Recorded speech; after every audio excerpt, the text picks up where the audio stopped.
Ashford Hills was the kind of town people drove through without remembering the name. It had one coffee shop, a gas station that still used analog pumps, and a population that had barely changed in 2 decades. Everyone knew each other, or thought. They did. Officer Carla Mendoza liked it that way.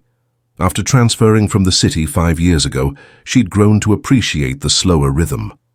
The biggest call she'd handled in the past month involved a raccoon breaking into a bakery's dumpster. That morning, she parked her cruiser outside the police station, ready for another uneventful shift. That's when she saw the cat. It was an orange tabby, scruffy but not starved, sitting near the station's front steps. At first, she thought nothing of it. Ashford Hills had plenty of strays, but this one didn't just sit. He stared, not at the building, not at the birds, at her. She grabbed her coffee from the cup holder and stepped out of the cruiser. The moment she opened the door, the cat let out a long, drawn-out meow. It stood up and slowly walked toward her, brushing against her boot before sitting back down and meowing again. "All right, buddy. Looking for breakfast?" she muttered, taking a sip from her cup. But the cat didn't stop. It circled her twice, then darted in front of the cruiser, standing squarely in front of the tires. She tried nudging it aside with a gentle step forward.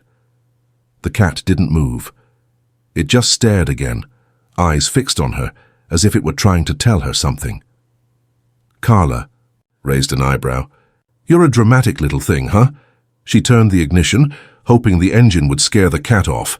Instead, it walked a few steps toward the wooded trail behind the station and paused. It looked over its shoulder, directly at her, and let out another sharp meow. That's when the hairs on her arms stood up. It wasn't just that the cat was acting strange. It was that it seemed intentional, deliberate, almost human. She shook her head, laughing nervously to herself. "Okay, Carla, you need more sleep." But something about it tugged at her curiosity. Maybe it was boredom, maybe it was instinct. She turned off the engine, stepped out, and followed. The trail behind the station wasn't well known. It wasn't on any tourist maps, and most of the locals assumed it just looped back into the park. But Carla had heard stories from some of the older officers, about hunters who claimed the trail led deeper than it should, about a family who once owned land back there but vanished after the Great Storm 30 years ago. She'd always assumed it was small-town lore. The cat trotted ahead confidently, glancing back every few feet to make sure she was following. The morning air was crisp, sunlight barely filtering through the thick canopy above. Leaves crunched beneath her boots. She checked her radio and gave a casual update to dispatch. "Unit 4-1. Taking a walk along the Old North Trail, just checking out something.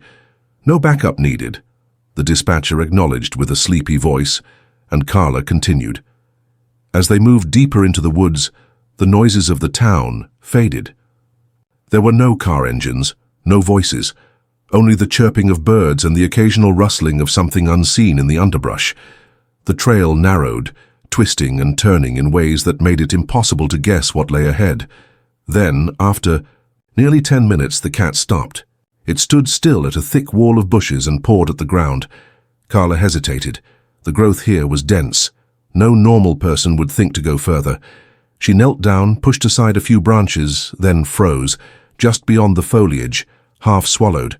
By trees and ivy was the outline of a small structure, a building. Not a shed, not a treehouse, a cabin. She hadn't expected anything. Maybe a hidden stash of food, maybe the remains of a camping site. But this was something else.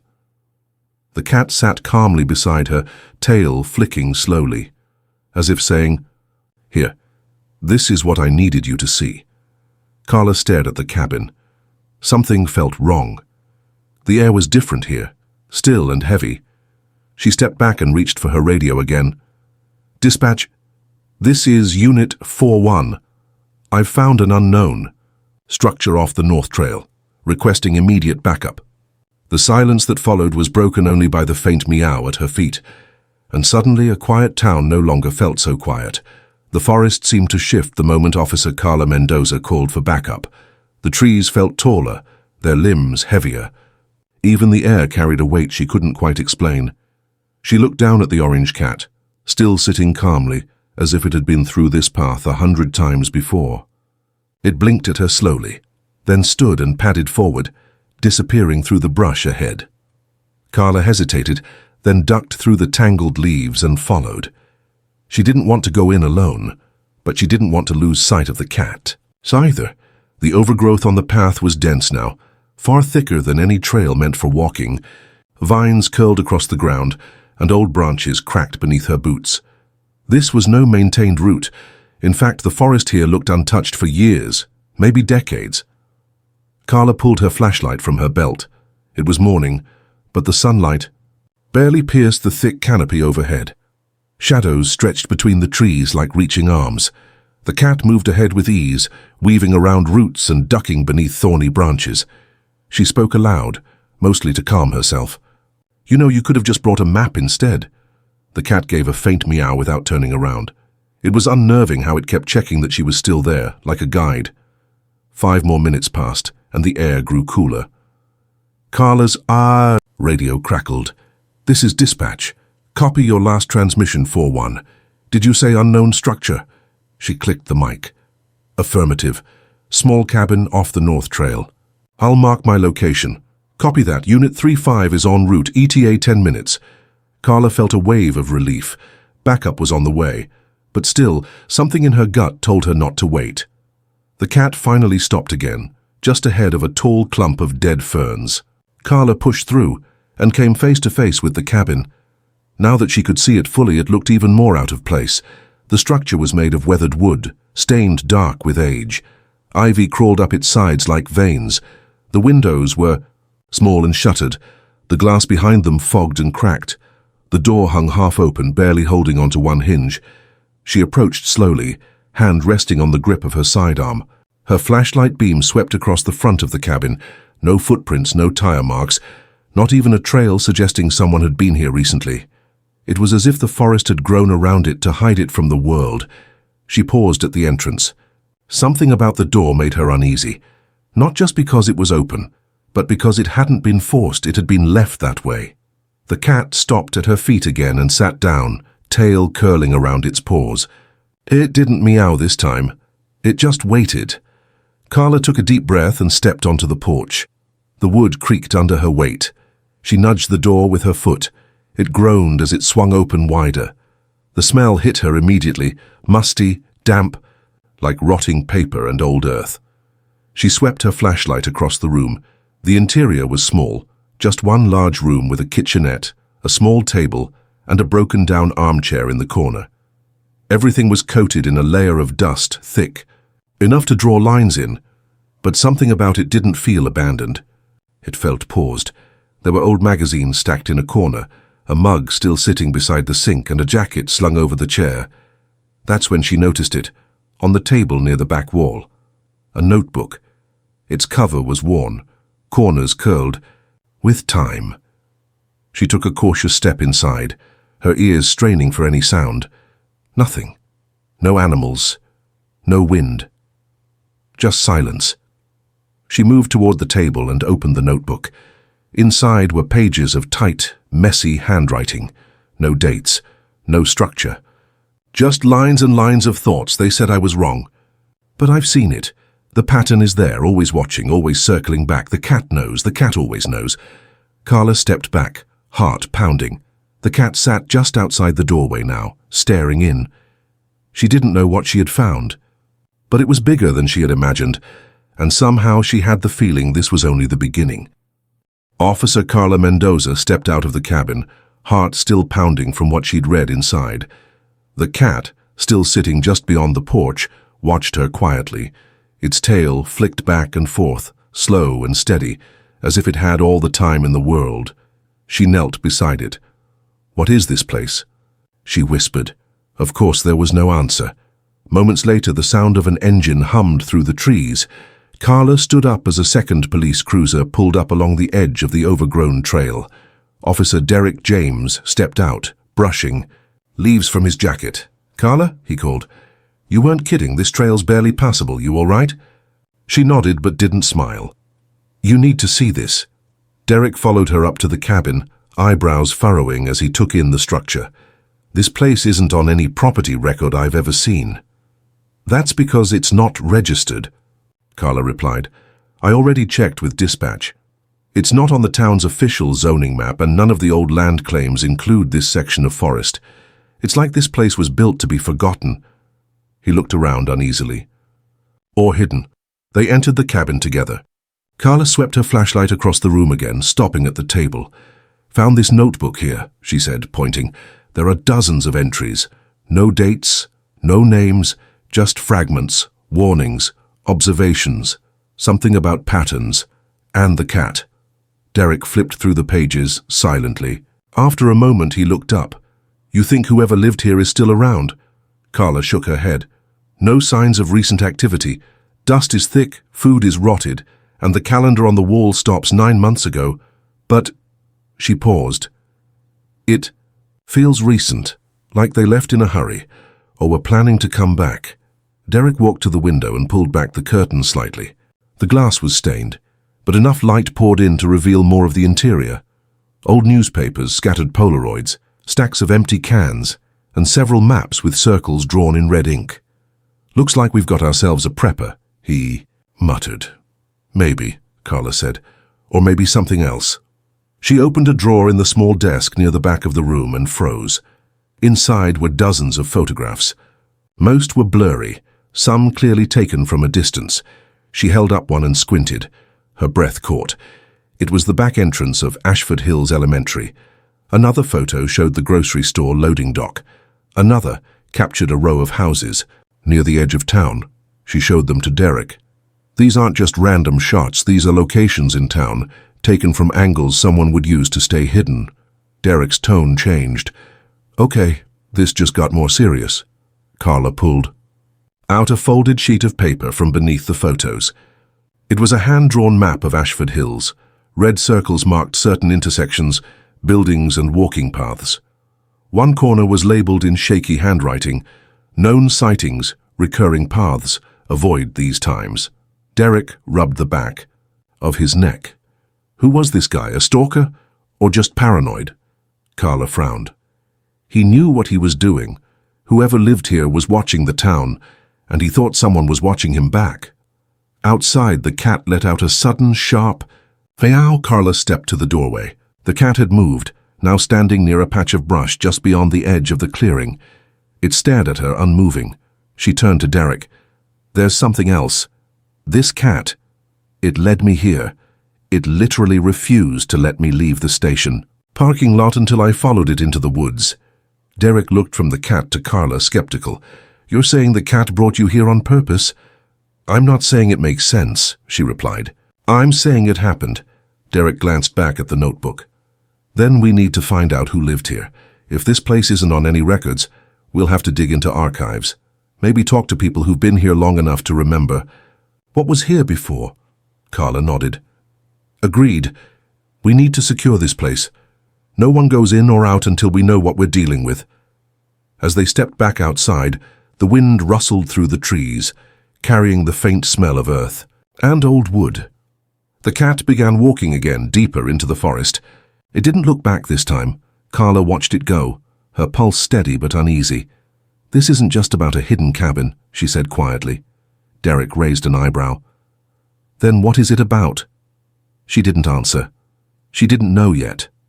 But, whatever it was, it had been watching them longer than they realized.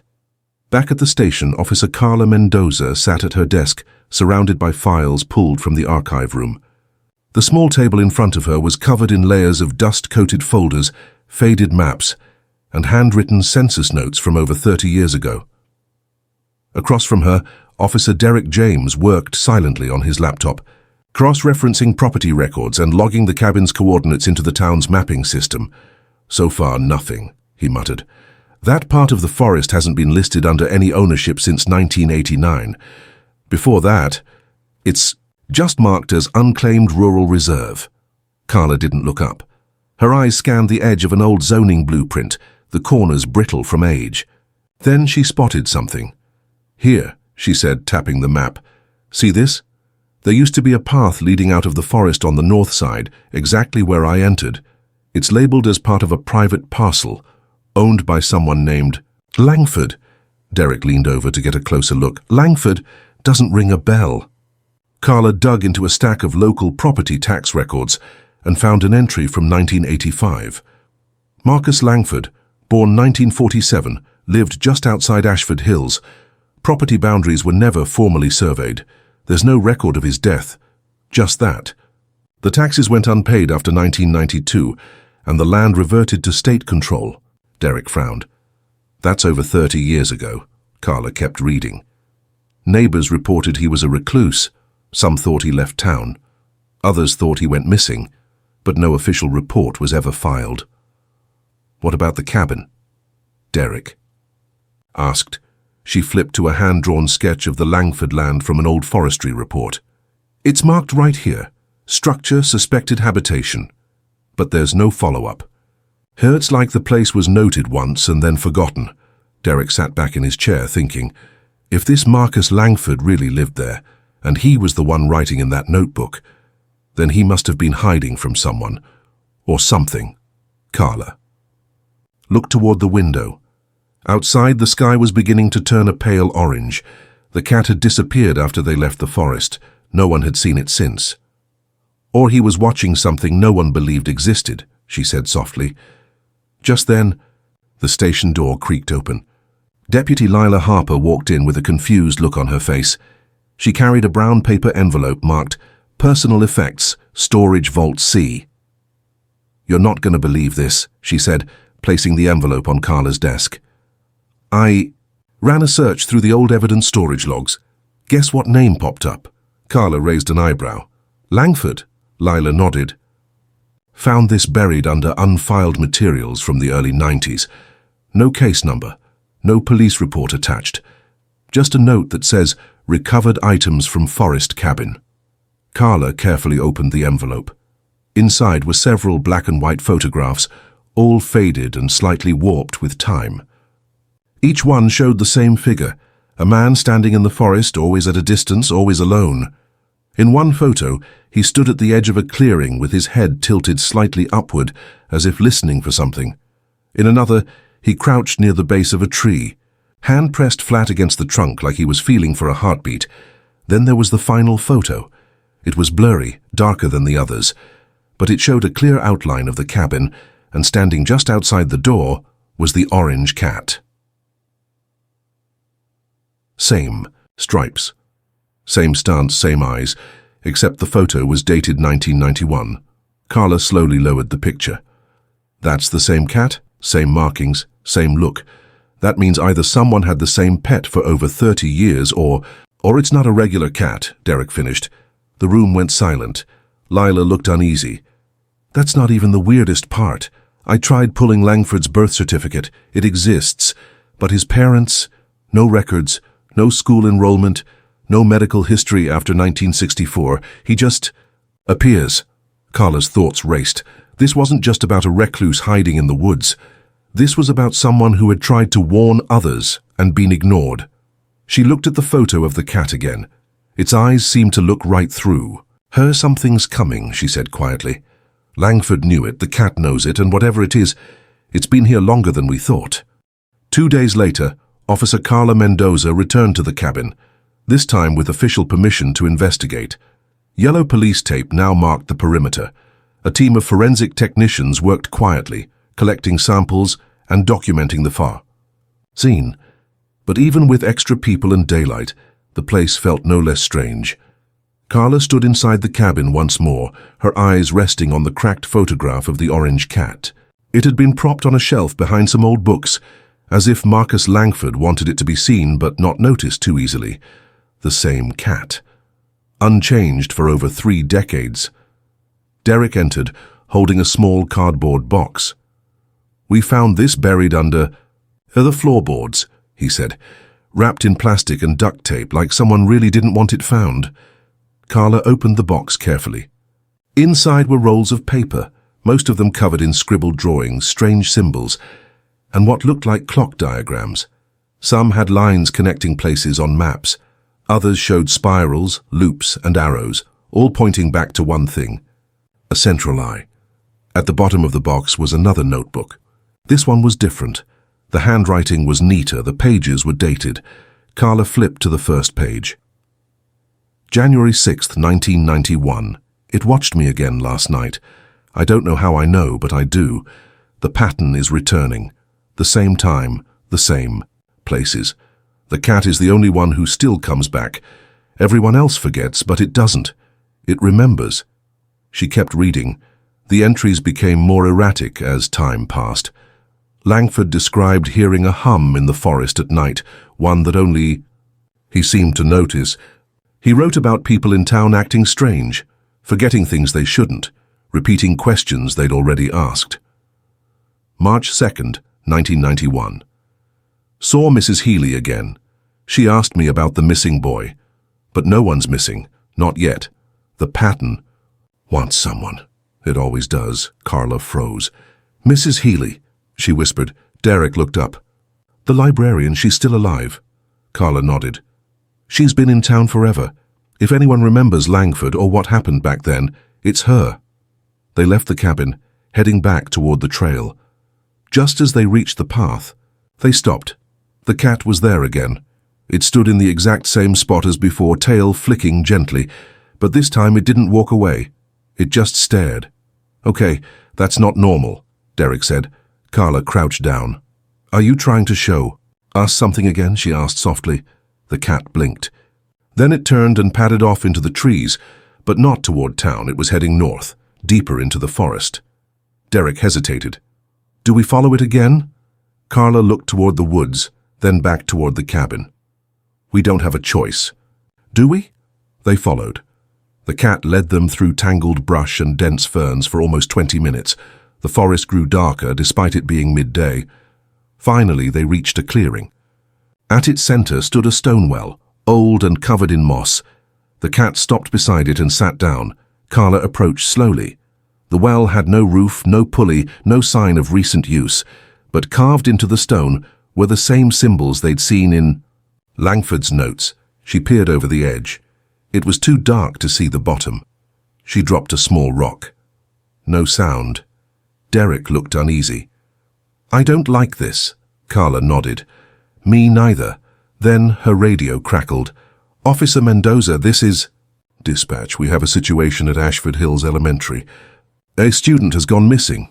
Last seen walking home 2 hours ago. His parents say he never arrived. Carla's heart dropped. Name? Ethan Rallings. Age 9. Carla looked at Derek. Langford mentioned a missing boy in his notes. Said no one would remember him. Derek stared at the well. You think this has something to do with it? She didn't answer, but she turned toward the cat. It stood tail straight and began walking again, heading back toward town. Carla followed, this time without question. Whatever was happening was starting again. The town of Ashford Hills had seen missing person cases before, but never like this. Ethan Rallings was a quiet, well-liked 9-year-old who walked the same route home from school every day. That Friday afternoon, he left his classroom at 3:12 p.m., waved goodbye to his teacher, and never made it home. By the time officers, Carla Mendoza and Derek James reached the school, search teams were already forming. Volunteers gathered near the playground, scanning streets and nearby wooded areas. His parents stood near the school's back entrance, pale and anxious. Carla approached Mrs. Rallings gently. When was the last time you saw him? Mrs. Rallings sniffled. This morning. He had his usual breakfast, joked about wanting pizza for dinner, and kissed me goodbye. He wasn't upset, he wasn't acting strange, he was just... Ethan. Derek joined them with a report in hand. Security footage shows Ethan walking out the front doors just before 3:15. He turns the corner toward Pine Street like he always does, but then he's gone. No one else is seen walking near him, no suspicious vehicles, nothing. Carla frowned. Any witnesses? One, he replied. A janitor said he saw Ethan near the old oak tree at the school's edge. Said he looked like he was talking to something, or someone. Then he turned and walked into the woods. Carla's chest tightened. The same direction the cat led us. She stepped aside and opened her phone. She pulled up the photo from Langford's recovered box, the one showing a childlike figure standing near the same tree. The edges were faded, but the position matched exactly. That photo was dated March 1991, 34 years ago. She looked at Derek. We need to talk to Mrs. Healy. They found her sitting quietly in the back of the library, her silver hair braided neatly over one shoulder. She smiled when they approached. Carla Mendoza, she said warmly. I remember your mother. Always made the best lemon bars. Carla smiled politely, but stayed focused. Mrs. Healy, we're looking into something that happened a long time ago. Do you remember a man named Marcus Langford? The smile faded. Langford, yes. The man who lived out by the old forest road. People said he was strange, but kind. Did he ever come here? To the library? Carla asked. Mrs. Healy nodded. Often. He'd check out books on patterns, ancient cultures, local legends. Sometimes he'd just sit and take notes. He kept to himself, but I always had the feeling he was scared of something. Carla pulled out the notebook. He wrote about children disappearing, about the town forgetting. Do you remember anything like that? The old woman hesitated. Her fingers clutched the edge of the table. There was a boy, she whispered. His name was Julian, bright kid. Blonde hair, loved collecting feathers.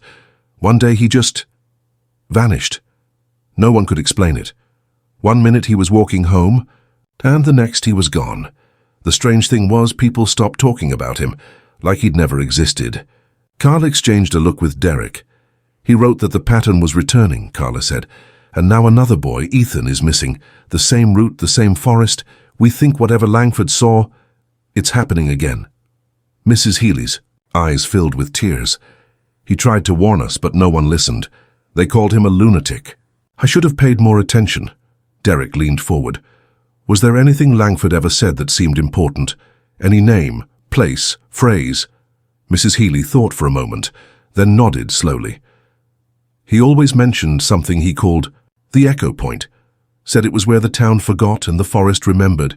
I thought it was nonsense back then. Carla stood up, heart racing. We need to find it. Later that evening, Carla and Derek returned to the well. The forest was eerily quiet. The air felt heavier, colder. They examined the symbols on the stone again. Derek held up one of Langford's sketches and pointed. Look at this symbol. It's not just a pattern, it's a map overlay. Carla traced the lines. That's it. It lines up with the town's elevation grid, the echo point. It's not far from here. A low rustle came from the trees. Then, emerging silently, was the ID cat. It moved with purpose, weaving between the trees and stopping near a ridge to their left.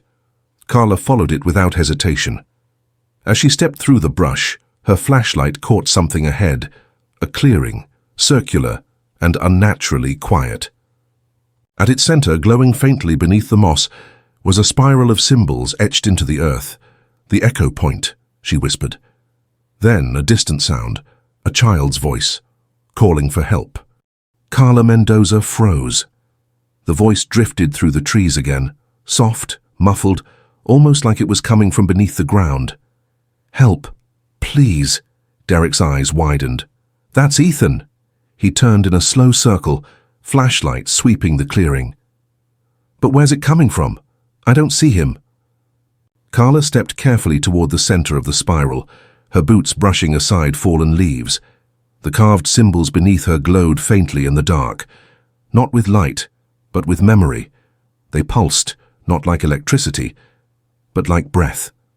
Alive, ancient. She reached into her jacket and pulled out Langford's notebook. On one page was a rough drawing of this exact place, labeled in his neat handwriting, Echo Point. Don't speak above it. It listens, she whispered to Derek. This place, it's not just symbolic, it's some kind of doorway. The cat walked slowly to the edge of the spiral, then lay down, staring directly at Carla. Help me. The voice came again. But this time, Carla noticed something strange. The voice didn't echo in the forest. It echoed inside her head. Her stomach turned. It's not normal sound, it's memory. Derek crouched near one of the etchings. These symbols, they look like a mix of Celtic knots and early native glyphs, but they're arranged in cycles, like something is supposed to repeat here. As if in response, a gust of cold air blew through the clearing. The trees around them rustled, then went eerily still, and then They saw it. A flicker of movement inside the spiral. For just a moment, the moss-covered ground shimmered like water. Shapes formed beneath it, indistinct at first, then clearer. Children. Dozens of them, standing, silent, their eyes empty. Ethan was among them, his face pressed close to the surface, his hand raised as if reaching through thick glass. "Ethan!" Carla shouted, lunging forward. But the moment she stepped inside the spiral, the air around her thickened. The notebook in her hand fluttered violently, pages flipping back and forth on their own. Symbols began glowing brighter. Her ears rang, with a high-pitched hum. Derek grabbed her arm and yanked her back. "The notebook said not to speak above it. You have to stay quiet." She gasped for breath and clutched the notebook to her chest. The cat stood again and circled the edge of the spiral, as if guarding it. It turned to Carla, eyes locked with hers. Then, slowly, it stepped into the center. As its paws touched the spiral, the glow intensified. The air turned warmer. The children's figures grew clearer, their eyes now wide with recognition. Ethan pressed both hands to the surface, mouthing words they still couldn't hear. Suddenly the cat let out a long, low yowl. The spiral flared with light, and the boy was gone. So were the others. The clearing returned to silence. Derek looked stunned. What just happened? Carla didn't move. Her eyes were fixed on the ground where Ethan had stood. Then she dropped to her knees and flipped through Langford's notebook. A fresh page had appeared. Blank, moments ago, it now held new handwriting. Not Langford's. It returns in cycles. The echo must be balanced. A memory given, a memory reclaimed. She blinked. What does that mean? Just then, her radio crackled. "Officer Mendoza, this is dispatch. We've found Ethan Rallings. Repeat. He's been found, walking near Route 12 outside town. He's confused but unharmed." Carla stared at the notebook, her hands trembling. He came back. Derek's voice was hoarse. "What about the others?" Carla shook her head. "I don't think they were taken. I think they were forgotten. Trapped in some kind of memory loop. Maybe this place doesn't just hide people, it buries them in time." The cat reappeared from the brush, its tail high, walking as if it had simply taken a stroll. Carla met its gaze. "You were never just a cat," she whispered. The cat blinked and turned back toward the forest. Carla stood slowly. "We need to figure out how this started, and more importantly, how to end it," Derek nodded, "before it happens again." They left the clearing, the spiral already fading behind them under falling leaves. But as they walked away, neither of them noticed the faint imprint in the center of the spiral, a paw print still glowing. The sun was just beginning to rise over Ashford Hills when Carla Mendoza and Derek James arrived at the town's historical society. They had made a decision overnight. If the Echo Point was a place where memories were trapped, then the answer to ending the cycle had to lie in the past. Mrs. Healy had offered to help. She had spent hours digging through old town records, newspapers, and personal diaries that had been forgotten in dusty archives. Carla unfolded a brittle newspaper clipping from 1945, yellowed with age. The headline read, "Tragedy at Ashford Forest, Children Vanish Without a Trace." The article told of a group of children who had disappeared in the forest decades earlier, including a young girl named Eleanor Langford, Marcus Langford's sister. "She was the first," Mrs. Healy whispered. After her disappearance, Marcus's family became withdrawn. He spent years trying to understand what happened, but the town buried it, like they always do. Carla looked at Mrs. Healy. "The Echo Point. It's like a wound the town refused to heal. Every few decades it opens again," Derek added. "And that cat, maybe it's been watching over this place all along, trying to protect us from forgetting." Carla nodded. "Or trying to remind us." Back at the cabin, Carla and Derek spread out Langford's notebooks and the old photographs. Every symbol, every note, every scribble seemed to circle around the same idea, memory as both prison and key. Carla's fingers trembled as she traced the spiral symbol. "If the Echo Point traps memories, maybe we can break the cycle by remembering what's been lost." Derek frowned. "But how? The cat can't speak. Langford's notes are cryptic, and the town has no official record of the disappearances." "Carla," glanced out the window toward the forest where the cat had vanished again. Then an idea struck her. Memory isn't just what's written down, she said quietly. It's in people, survivors, witnesses, families. We need to bring the town together, hold a remembrance. That evening the town hall was packed. Families, elders, children, all gathered to hear the story for the first time. Carla stood at the podium holding the photo of the cat and the echo point symbol. We've been forgetting, she said. For decades our town has buried its history, its pain and its missing children, but forgetting only lets the past trap more of us. As she spoke, Mrs. Healy shared stories about Marcus Langford, the missing children, and the strange happenings in the forest. One by one, townspeople began to recall old stories, some forgotten, some whispered only in secret. The air shifted. The weight of years seemed to lift. After the meeting, Carla and Derek returned to the echo point one last time. The spiral in the earth was faint but still visible. The cat was waiting. Carla stepped inside the circle, feeling the ground pulse beneath her boots. She closed her eyes and thought of every child lost, every story silenced. The cat meowed softly and brushed against her leg. Suddenly the forest seemed to breathe. The glowing symbols shimmered, but this time the light felt warm, like a promise instead of a warning. Carla opened her eyes. In the clearing, faint shapes flickered again. But this time the children smiled. Their eyes were bright. They waved goodbye. Ethan stepped forward last, looking directly at Carla. "Thank you," he whispered. Then the figures slowly dissolved into the morning light. The cat walked to Carla and rubbed its head against her hand. For the first time, she saw something in its eyes beyond mystery, a quiet, timeless wisdom. Carla knelt down. "You saved them. You saved us." The cat purred and turned back into the forest. Carla looked back toward town, feeling the weight of the past lift from her shoulders. The town would never forget again, because sometimes the smallest creatures hold the greatest secrets and the greatest power to heal.